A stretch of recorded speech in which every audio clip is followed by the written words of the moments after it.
Malaparamba AUP school ഉൾപ്പെടെ പൂട്ടുന്ന 4 സ്കൂളുകൾ ഏറ്റെടുക്കാൻ സർക്കാർ തീരുമാനം. കോടതി വിധിക്ക് വിധേയമായിട്ടാകും നടപടികളെന്നും സർക്കാർ വ്യക്തമാക്കി. സ്കൂളുകൾ റിയൽ എസ്റ്റേറ്റ് ബിസിനസ് ആക്കാൻ അനുവദിക്കില്ലെന്ന് മുഖ്യമന്ത്രി പിണറായി വിജയൻ വ്യക്തമാക്കി. പൊതുവിദ്യാഭ്യാസം സംരക്ഷിക്കാൻ ഏതറ്റം വരെയും പോകുമെന്നും വിദ്യാഭ്യാസ മന്ത്രി പ്രൊഫസർ സി രവീന്ദ്രനാഥും പറഞ്ഞു. അതേസമയം മലാപ്പറമ്പ് സ്കൂൾ അടച്ചുപൂട്ടാനുള്ള സർക്കാർ തീരുമാനം ഹൈക്കോടതി അംഗീകരിച്ചില്ല. ആദ്യം കോടതി ഉത്തരവ് നടപ്പാക്കാനും ബാക്കി കാര്യങ്ങൾ പിന്നീട് തീരുമാനിക്കാമെന്നും ഹൈക്കോടതി വ്യക്തമാക്കി. മലാപ്പറമ്പ് AUP സ്കൂൾ, മാങ്ങാട്ടുമുറി, കിരാലൂർ, പാലോട്ടുവയൽ എന്നീ സ്കൂളുകൾ ഏറ്റെടുക്കാനാണ് സർക്കാർ തീരുമാനം.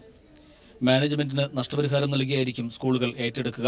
സ്കൂളുകൾ അടച്ചു അതൊരു റിയൽ എസ്റ്റേറ്റ് ഏർപ്പാടാക്കുക എന്നതിനോട് ഗവൺമെന്റ് യോജിപ്പില്ല.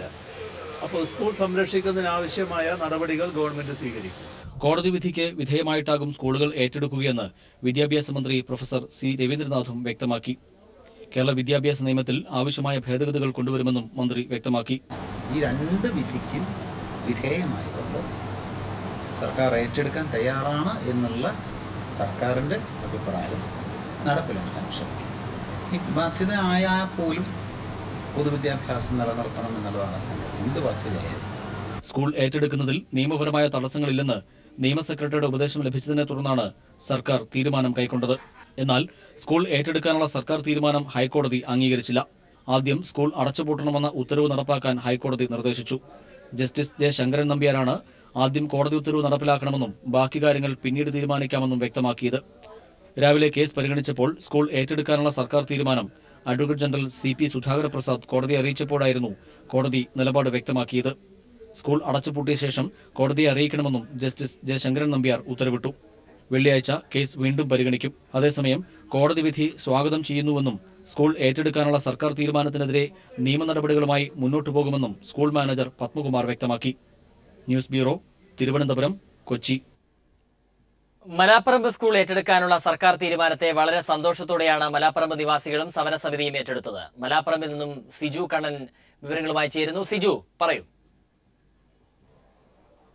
സുരാജ്, ഇന്നലെ തന്നെ പ്രതീക്ഷിച്ചിരുന്നത് പോലെ സർക്കാരിന്റെ ഭാഗത്ത് നിന്ന് അനുകൂലമായ ഒരു നിലപാടാണ് ഉണ്ടായത്. സ്കൂൾ സംരക്ഷണ സമിതിയും അതോടൊപ്പം തന്നെ സമരസമിതിയും എല്ലാം മുന്നോട്ട് വെച്ച ആവശ്യങ്ങൾ പരിഗണിച്ചുകൊണ്ട് മലാപ്പറമ്പ് ഉൾപ്പെടെയുള്ള 4 സ്കൂളുകൾ ഏറ്റെടുക്കാൻ സംസ്ഥാന സർക്കാർ തീരുമാനിച്ചത് വളരെയധികം ആഹ്ലാദത്തോടെയാണ് സമരസമിതി പ്രവർത്തകർ ഏറ്റെടുത്തത്. ഇന്ന് രാവിലെ മുതൽ തന്നെ സമരസമിതി പ്രവർത്തകർ ആ സ്കൂളിലെത്തിയിരുന്നു. എന്നാൽ തുടർന്ന് വന്ന ഹൈക്കോടതി ഉത്തരവ് നടപ്പിലാക്കണമെന്ന ഹൈക്കോടതിയുടെ പരാമർശം ചെറിയ രീതിയിൽ ആശങ്കയ്ക്കിടയാക്കിയിട്ടുണ്ട്. അതുകൊണ്ട് തന്നെ ഇനിയുള്ള തുടർ പ്രക്ഷോഭങ്ങൾ സ്കൂളുമായി ബന്ധപ്പെട്ട് എങ്ങനെ മുന്നോട്ട് കൊണ്ടുപോകണമെന്ന കാര്യത്തിൽ ഇതുവരെ സമരസമിതി കൃത്യമായ ഒരു തീരുമാനം എടുത്തിട്ടില്ല. സുപ്രീം കോടതിയിൽ മന്ത്രിസഭാ യോഗ തീരുമാനം അറിയിക്കുമ്പോൾ ഏത് തരത്തിലുള്ള പരാമർശമാണ് ഇതുമായി ബന്ധപ്പെട്ട് ഉണ്ടാകുന്നത് എന്ന കാര്യമാണ് സമരസമിതി ആ പരാമർശം എന്തായിരിക്കുമെന്നറിയാനാണ് സമരസമിതി കാത്തിരിക്കുന്നത്. അതിനുശേഷമായിരിക്കും സ്വാഭാവികമായും ഏതെങ്കിലും തരത്തിലുള്ള തീരുമാനമെടുക്കുന്നത്. അതോടൊപ്പം തന്നെ അനുകൂല നിലപാടെടുത്ത സർക്കാരിന്റെ വിദ്യാഭ്യാസ മന്ത്രിയുമായി ചർച്ച ചെയ്തുകൊണ്ട് മാത്രമേ തുടർ പ്രക്ഷോഭ നടപടികളിലേക്ക് തീരുമാനമെടുക്കൂ. ഏതായാലും കോടതി ലക്ഷ്യ നടപടികൾ ഉൾപ്പെടെയുള്ള കാര്യങ്ങളിലേക്ക് നീങ്ങേണ്ട എന്നാണ് പ്രാഥമികമായ ഒരു തീരുമാനം സമരസമിതി എടുത്തിരിക്കുന്നത്. ഏതായാലും നിയമപരമായി തന്നെ പ്രശ്നങ്ങൾ പരിഹരിച്ചുകൊണ്ട് സർക്കാർ ഈ സ്കൂളിൽ സംരക്ഷിക്കുന്നതിനാവശ്യമായ നടപടിയെടുക്കുമെന്ന് തന്നെയാണ് ഇപ്പോഴും സമരസമിതി പ്രതീക്ഷിക്കുന്നത്. സിജു കണ്ണനാണ് വിവരങ്ങൾ പങ്കുവച്ചത്. സർക്കാർ ജീവനക്കാർ അർപ്പണബോധത്തോടെ പ്രവർത്തിക്കണമെന്ന് മുഖ്യമന്ത്രി പിണറായി വിജയൻ. സെക്രട്ടേറിയറ്റിലെ ഇടനിലക്കാരെ നിലയ്ക്ക് നിർത്തണമെന്നും ഫയലുകളിൽ നിശ്ചിത സമയത്തിനുള്ളിൽ തീരുമാനമെടുക്കണമെന്നും മുഖ്യമന്ത്രി പറഞ്ഞു. സെക്രട്ടേറിയറ്റിലെ ജീവനക്കാരെ അഭിസംബോധന ചെയ്ത് സംസാരിക്കുകയായിരുന്നു മുഖ്യമന്ത്രി. ഈ നെഗറ്റീവ് ഫയൽ നോട്ട് സമ്പ്രദായത്തിന് പകരം ഒരു പോസിറ്റീവ് ഫയൽ നോട്ട് സമ്പ്രദായം നാം സ്വീകരിക്കേണ്ടതായിട്ടുണ്ട്. എങ്ങനെയൊക്കെ ജനങ്ങളെ സഹായിക്കാം, ഇതായിരിക്കണം സ്വാഭാവികമായും നാം ഫയൽ നോക്കുമ്പോൾ അടിസ്ഥാനമായി സ്വീകരിക്കേണ്ട സമീപനം. അഴിമതി, കൈക്കൂലി അടക്കമുള്ള ദുഷിപ്പുകളിൽ നിന്ന് മാറി നിൽക്കാൻ ജീവനക്കാർക്ക് കഴിയണമെന്നും മുഖ്യമന്ത്രി ആവശ്യപ്പെട്ടു. നിങ്ങൾ അഴിമതി മുക്തരായാൽ മാത്രം പോരാ, നിങ്ങളെ ഉപയോഗിച്ച് അഴിമതി നടത്താൻ തയ്യാറാകുന്നവരുണ്ടെങ്കിൽ അത് തടയാനുള്ള ജാഗ്രത കൂടി നിങ്ങൾ പ്രകടിപ്പിക്കേണ്ടതായിട്ടുണ്ട്. അഴിമതിക്ക് നേരെ ഒരു വിട്ടുവീഴ്ചയും ഉണ്ടാകില്ല. ഉദ്യോഗസ്ഥർ നിശ്ചിത സമയത്തിനുള്ളിൽ ഫയലുകളിൽ തീരുമാനമെടുക്കണമെന്ന് പറഞ്ഞ മുഖ്യമന്ത്രി കൃത്യമായി ജീവനക്കാർ ഓഫീസിലെത്തി അവരുടെ കസേരകളിലിരുന്ന് ജോലി ചെയ്യാൻ തയ്യാറാകണമെന്നും പറഞ്ഞു. ഫയലുകളിൽ കാലതാമസം വരുത്തുന്നവർ തന്നെ അതിന് മറുപടി പറയാൻ ബാധ്യസ്ഥരാണെന്നും മുഖ്യമന്ത്രി ഓർമ്മിപ്പിച്ചു. അഴിമതി രഹിതവും സുതാര്യവുമായ ഒരു നവകേരളത്തിന്റെ സൃഷ്ടിക്കാണ് ഈ സർക്കാർ ശ്രമിക്കുന്നത്. ഇക്കാര്യത്തിൽ നിങ്ങൾ എല്ലാവരുടെയും കലവറയില്ലാത്ത പിന്തുണയാണ് സർക്കാർ പ്രതീക്ഷിക്കുന്നത്. News bureau, Thiruvananthapuram. എക്സൈസ് കമ്മീഷണറായി ഋഷിരാജ് സിംഗ് ചുമതലയേറ്റു. വാറ്റുചാരായത്തിനും ലഹരി മരുന്നിനുമെതിരെ വിട്ടുവീഴ്ചയില്ലാത്ത നടപടി സ്വീകരിക്കുമെന്ന് ഋഷിരാജ് സിംഗ് പറഞ്ഞു. എല്ലാ ജില്ലകളിലും കമ്മീഷണർ നേരിട്ടെത്തി കാര്യങ്ങൾ വിലയിരുത്തും. ജനങ്ങൾക്ക് നേരിട്ട് കമ്മീഷണറെ വിളിക്കാമെന്നും അദ്ദേഹം വ്യക്തമാക്കി. തിരുവനന്തപുരത്തെ എക്സൈസ് ആസ്ഥാനത്തെത്തി മുൻ എക്സൈസ് കമ്മീഷണർ അനിൽ സേവ്യറിൽ നിന്നാണ് ഋഷിരാജ് സിംഗ് ചുമതല ഏറ്റുവാങ്ങിയത്. വാറ്റുചാരായത്തിനും ലഹരി മരുന്നിനുമെതിരെ വിട്ടുവീഴ്ചയില്ലാത്ത നടപടിയുണ്ടാകുമെന്ന് ചുമതലയേറ്റ ശേഷം അദ്ദേഹം നിലപാട് വ്യക്തമാക്കി. വാറ്റിന്റെ കാര്യത്തിൽ ഒരു വിട്ടുവീഴ്ചയും നമുക്ക് ഉണ്ടാകാൻ പാടില്ല. റെയ്ഡ് ചെയ്തിട്ട് അത് കർശനമായിട്ട് ഇല്ലാതെ ആക്കാനുള്ള തീരുമാനമാണ്. ലഹരി മരുന്നിന്റെ ശല്യം ഇപ്പോൾ ഏറെ കൂടിയിട്ടുണ്ട്. ആദിവാസി മലയോര മേഖലകളിലാണ് വാറ്റുചാരായത്തിന്റെ കൂടുതൽ വ്യാപനം. അതുകൊണ്ട് ആവശ്യമായാൽ പോലീസിന്റെ സഹായം തേടി ഇതിനെ നേരിടും. കള്ളുഷാപ്പുകളിൽ മിന്നൽ പരിശോധന വർദ്ധിപ്പിക്കാനും ശക്തിപ്പെടുത്താനും തീരുമാനിച്ചു. അന്യസംസ്ഥാനങ്ങളിൽ നിന്നും 55 ഔട്ട് സ്റ്റേഷനുകൾ വഴിയാണ് സംസ്ഥാനത്തേക്ക് മദ്യം എത്തുന്നത്. ഇത് കൃത്യമായി തടയാനുള്ള നടപടികൾ സ്വീകരിക്കുമെന്നും ഋഷിരാജ് സിംഗ് വ്യക്തമാക്കി. ലഹരിമരുന്നിന്റെ ഉപയോഗവും സംസ്ഥാനത്ത് ഏറെ വർദ്ധിച്ചിട്ടുണ്ട്. ഇത് തടയും. ഇതുമായി ബന്ധപ്പെട്ട വിവരങ്ങൾ ജനങ്ങൾക്ക് നേരിട്ട് തന്നെ വിളിച്ച് അറിയിക്കാം. 9447178000 എന്ന നമ്പറിലാണ് വിളിക്കേണ്ടത്.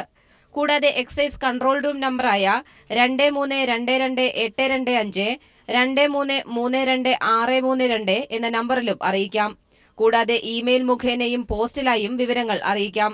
സ്കൂളുകൾക്കും കോളേജുകൾക്കും മുന്നിൽ പരാതിപ്പെട്ടി സ്ഥാപിക്കാനും കമ്മീഷണർ തീരുമാനിച്ചു. ചുമതലയേറ്റ ശേഷം മുൻ കമ്മീഷണറുമായും ഉദ്യോഗസ്ഥരുമായും അദ്ദേഹം കൂടിക്കാഴ്ച നടത്തി. News bureau, Thiruvananthapuram. VM സുധീരനെതിരെ പടനീക്കവുമായി AI group നേതാക്കൾ ദില്ലിയിലെത്തി. KPCC അധ്യക്ഷ സ്ഥാനത്ത് നിന്ന് VM സുധീരനെ മാറ്റണമെന്നാണ് ഭൂരിപക്ഷ അഭിപ്രായമെന്ന് നേതാക്കൾ ഹൈക്കമാൻഡിനെ അറിയിക്കും. തെരഞ്ഞെടുപ്പ് തോൽവിക്ക് കാരണം KPCC നേതൃത്വമാണെന്നും നേതൃമാറ്റം അനിവാര്യമാണെന്നുമാണ് AI ഗ്രൂപ്പുകളുടെ നിലപാട്.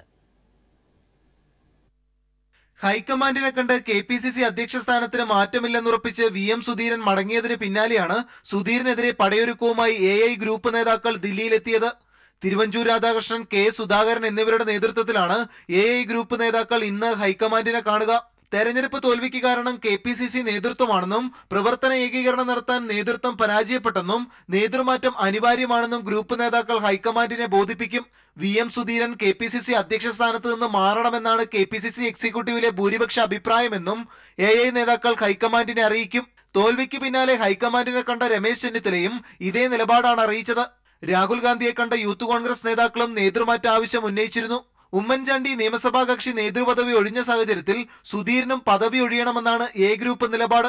രമേശ് ചെന്നിത്തല പ്രതിപക്ഷ നേതാവായതോടെ അധ്യക്ഷപദം A ഗ്രൂപ്പ് ലക്ഷ്യമിടുന്നു. സുധീരനേക്കാൾ ചെന്നിത്തലയുമായി ഒത്തുപോകുന്നയാൾ അധ്യക്ഷ സ്ഥാനത്ത് വരുന്നതാണ് തിരിച്ചുവരവിന് നല്ലതെന്ന് I ഗ്രൂപ്പും കരുതുന്നു.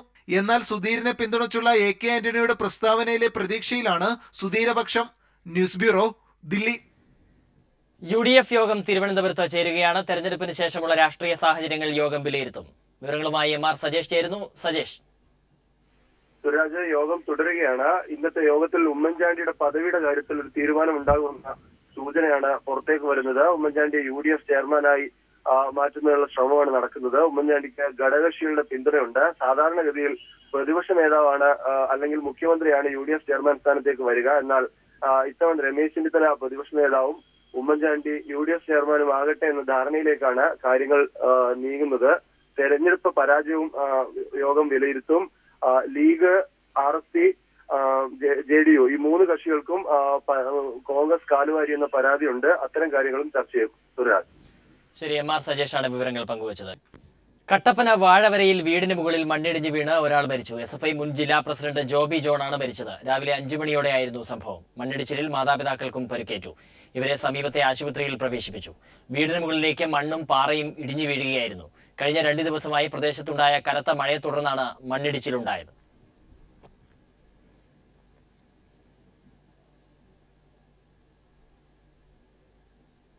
എല്ലാ സംസ്ഥാനങ്ങളിലെയും നിയമസഭാ തെരഞ്ഞെടുപ്പും ലോക്സഭാ തെരഞ്ഞെടുപ്പും ഒരുമിച്ച് നടത്താൻ തയ്യാറാണെന്ന് കേന്ദ്ര തെരഞ്ഞെടുപ്പ് കമ്മീഷൻ. ഒറ്റഘട്ടമായി തെരഞ്ഞെടുപ്പ് നടത്താൻ സന്നദ്ധത അറിയിച്ച് കമ്മീഷൻ നിയമ മന്ത്രാലയത്തിന് കത്തയച്ചു. ഇതാദ്യമായാണ് തെരഞ്ഞെടുപ്പ് ഒരുമിച്ച് നടത്താനുള്ള സന്നദ്ധത ഔദ്യോഗികമായി കമ്മീഷൻ അറിയിക്കുന്നത്. എല്ലാ സംസ്ഥാനങ്ങളിലെയും നിയമസഭാ തെരഞ്ഞെടുപ്പും ലോക്സഭാ തെരഞ്ഞെടുപ്പും ഒരുമിച്ച് ഒറ്റഘട്ടമായി നടത്താനുള്ള സാധ്യത ആരാഞ്ഞ് നിയമ മന്ത്രാലയം തിരഞ്ഞെടുപ്പ് കമ്മീഷനെ സമീപിച്ചിരുന്നു. പാർലമെന്ററി സമിതിയുടെ 79ാമത് റിപ്പോർട്ട് പരിഗണിച്ചാണ് മന്ത്രാലയം കമ്മീഷനോട് അഭിപ്രായം ആരാഞ്ഞത്.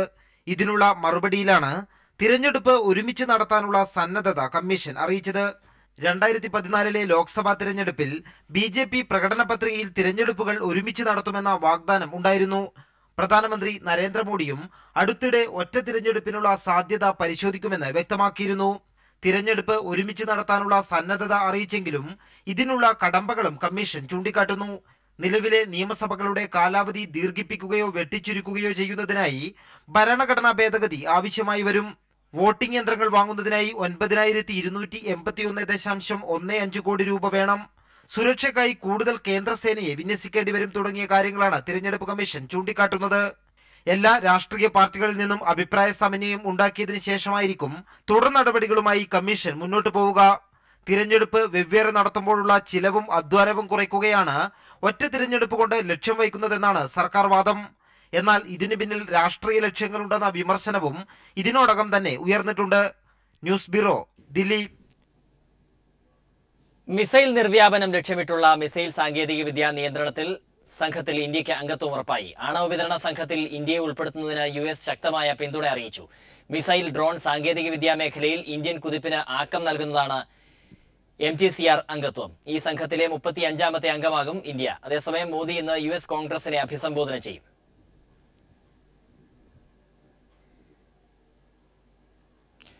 ഹിലാരി ക്ലിന്റൺ അമേരിക്കൻ പ്രസിഡന്റ് തെരഞ്ഞെടുപ്പിൽ ഡെമോക്രാറ്റിക് പാർട്ടി സ്ഥാനാർത്ഥിയാകും. സ്ഥാനാർത്ഥിയാകാൻ വേണ്ട 2383 അംഗങ്ങളുടെ പിന്തുണ ഇന്നലെ നടന്ന പ്രൈമറിയിലാണ് ഹിലരി ഉറപ്പിച്ചത്. അടുത്ത മാസം നടക്കുന്ന ഡെമോക്രാറ്റിക് പാർട്ടിയുടെ കൺവെൻഷനിൽ ഹിലരിയുടെ സ്ഥാനാർത്ഥിത്വം ഔദ്യോഗികമായി പ്രഖ്യാപിക്കും. ചരിത്രത്തിൽ ആദ്യമായാണ് ഒരു വനിത അമേരിക്കൻ പ്രസിഡന്റ് തെരഞ്ഞെടുപ്പിൽ പ്രമുഖ പാർട്ടിയുടെ സ്ഥാനാർത്ഥിയാവുന്നത്. വിവാദ പ്രസ്താവനകളിലൂടെ ശ്രദ്ധേയനായ റിപ്പബ്ലിക്കൻ പാർട്ടിയുടെ ഡൊണാൾഡ് ട്രംപാണ് ഹിലരിയുടെ പ്രധാന എതിരാളി. നവംബറിലാണ് അമേരിക്കൻ പ്രസിഡന്റ് തെരഞ്ഞെടുപ്പ് നടക്കുന്നത്.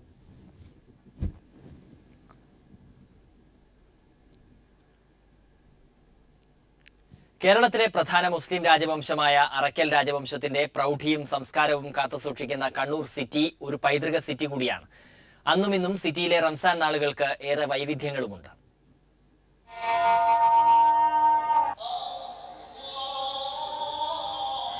ഒരു കാലത്ത് കണ്ണൂർ പഴയങ്ങാടി മുതൽ ധർമ്മടം വരെ മാസപ്പിറവി അറിയിച്ചിരുന്നത് അറക്കൽ രാജവംശത്തിലെ അറക്കൽ ബീവിയാണ്. അത് ഇന്നും തുടർന്നു വരുന്നു. സാങ്കേതിക വിദ്യ വികാസം പ്രാപിച്ചതോടെ അറക്കൽ രാജവംശത്തിന്റെ അത്താഴമുട്ട് സംഘം മുതൽ ഹൈദരാബാദിൽ നിന്നെത്തിയ ഉഡോബാബമാർ വരെ കാലഹരണപ്പെട്ടു. എങ്കിലും ഇന്നും നോമ്പുകാലം വൈകുന്നേരങ്ങൾ സിറ്റിയിൽ ആഘോഷ നിറവിന്റെയും സേവന സന്നദ്ധതയുടെയും വൈകുന്നേരങ്ങളാണ്. സിറ്റിയിൽ സിയാറത്തിന് പ്രത്യേകിച്ച് പ്രമുഖ തീർത്ഥാടന കേന്ദ്രമായ സെയ്ദ് മൗല ബുഖാരി മക്കാമും മറ്റ് പള്ളികളും സന്ദർശിക്കാൻ ദൂരദിക്കുകളിൽ നിന്നും ആയിരങ്ങൾ ഇവിടെ ഒഴുകിയെത്തും. അവർക്ക് ഏറ്റവും പ്രയോജനപ്രദമായ ഒരു കാര്യമാണ് മഗ്രിബിന്റെ സമയത്ത് സൗജന്യമായി നോമ്പ് തുറയും അത്താഴ സമയത്തുള്ള ഭക്ഷണവും. നോമ്പുതുറ അറിയിച്ച് അറക്കൽ പള്ളിമണി മുഴങ്ങിയാൽ വിശ്വാസികൾ പ്രാർത്ഥനയുടെ തിരക്കിലാവും. 49 പള്ളികളുണ്ട് ഈ കൊച്ചു സിറ്റിയിൽ. അത്താഴ കമ്മിറ്റി വക നോമ്പുതുറ വിഭവങ്ങൾ വിശ്വാസികളെ കാത്തിരിക്കും. 1990 ഏറ്റെടുത്തത് ഇപ്പൊ അങ്ങനെ അത്താഴ കമ്മിറ്റി തുടർന്ന് പോകുന്നുണ്ട്. മനസ്സും ശരീരവും ഏകാഗ്രമാവുന്ന പരിശുദ്ധിയുടെ നാളുകൾ. ജാഗരൂകരായി തന്റെ നാവിനെയും ശരീരത്തെയും സമ്പൂർണമായും സംരക്ഷിക്കുന്ന ഒരു പ്രവണതയിലാണ് ലോക മുസ്ലിം സമുദായം. ബാങ്കുവിളികൾ ഉയരുന്നതോടെ കണ്ണൂർ സിറ്റിയും ഉണരാൻ തുടങ്ങും. കണ്ണൂരിൽ നിന്നും PV ജോഷില.